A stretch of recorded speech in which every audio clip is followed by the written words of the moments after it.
ఈరోజు చెప్తా ఉన్నారు ఆరోగ్యశ్రీలో కూడా ఏదో 1500 కోట్ల రూపాయలు ప్రభుత్వం ఎగ్గొట్టిందని. ఎవరన్నా విచక్షణ, అసలు ఆలోచన జ్ఞానం కానివ్వండి, లేకపోతే ఒక 5 సంవత్సరాలు ముఖ్యమంత్రిగా చేసిన స్థాయి వ్యక్తి మాట్లాడని చెప్పేసి అడుగుతా ఉన్నా నేను. ఒకవేళ 1500 కోట్లు అప్పు ఉంటే దానికి కారణం ఎవరు?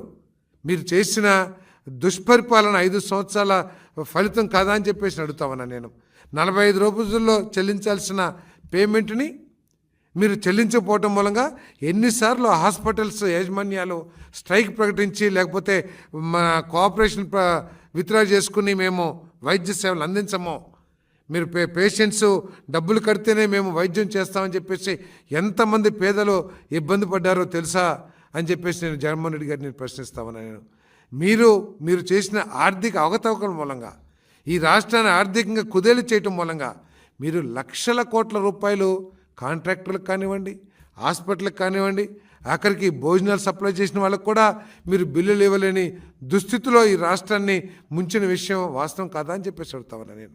రాష్ట్రాన్ని దాదాపు 11 లక్షల కోట్ల అప్పులు ఊబిలోకి దించేసి ఈరోజు పత్తితులాగా 1500 కోట్లు ఇవ్వలేదు, ఆరోగ్యశ్రీకి డబ్బులు చెల్లించలేదని చెప్పేసి ప్రచారం చేయటం ఎంతవరకు ఆలోచించేయమని చెప్పేసి నేను ఇటువంటి అబద్ధాలని మానుకోమని చెప్పేసి కూడా ఈ సందర్భంగా తెలియజేస్తామని నేను.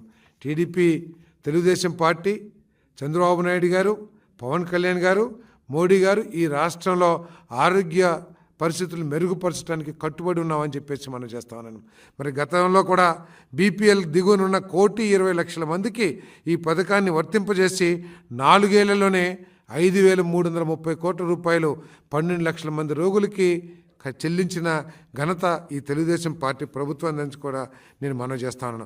అంతేకాకుండా అనేకమైన వినికిడి లోపం ఉన్న వాళ్ళకి కాక్లియర్ ఇంప్లాంటేషన్ కానివ్వండి, గుండె ఊపిరితిత్తులకు సంబంధించి 6 లక్షల మందికి, మూత్రపిండ మార్పిడి లాంటి వాళ్ళకి 3.5 లక్షల మందికి మరి వైద్య సేవలు ఉచితంగా అందించిన ఘనత ఈ ప్రభుత్వం కూడా మనం చేస్తామని నేను.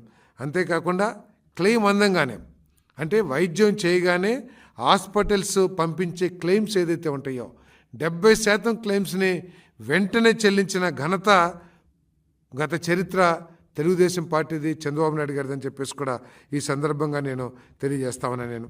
మరి ఇప్పుడు గతంలో జగన్మోహన్ రెడ్డి గారి ప్రభుత్వం ఒకసారి ఆలోచించేయండి, ఎన్నిసార్లు ఈ రాష్ట్రంలో ఆసుపత్రులు మేము ఆరోగ్యశ్రీ సేవల్ని అందించలేము అని చెప్పేసి